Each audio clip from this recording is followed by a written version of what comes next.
The Curves tool is the best tool in Photoshop. It's all you need.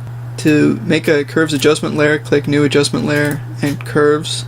The top of this line represents the brightest part of your image, and the bottom of the line represents the darkest, with the midtones in the center of the line.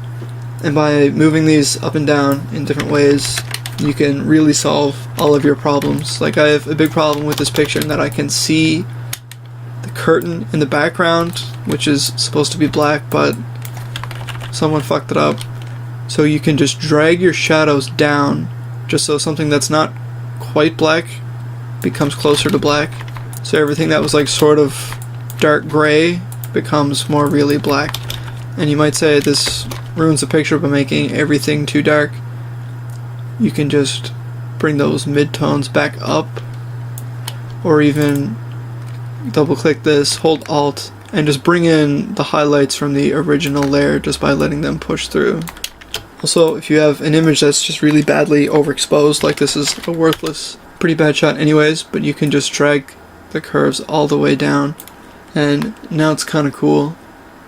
Or if just the colors are really wrong, maybe you were on the wrong white balance, you can fix that because in the Curves tool you can attack different channels individually. For instance, you can pull blue down just out of the highlights, and the way it compensates is any color you take out, it will just be compensated by the other channels, and when you take blue out of a highlight, it'll just make all your highlights really yellow. And there are corresponding changes in all the other channels for whatever change you might make. It's not just going to desaturate it.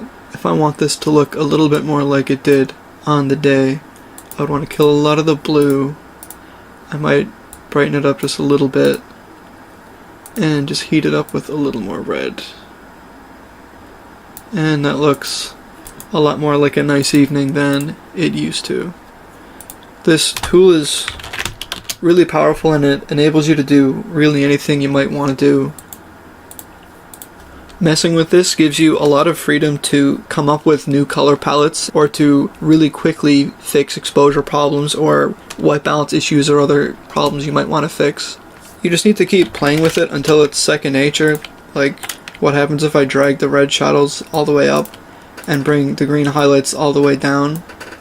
Okay, that happened.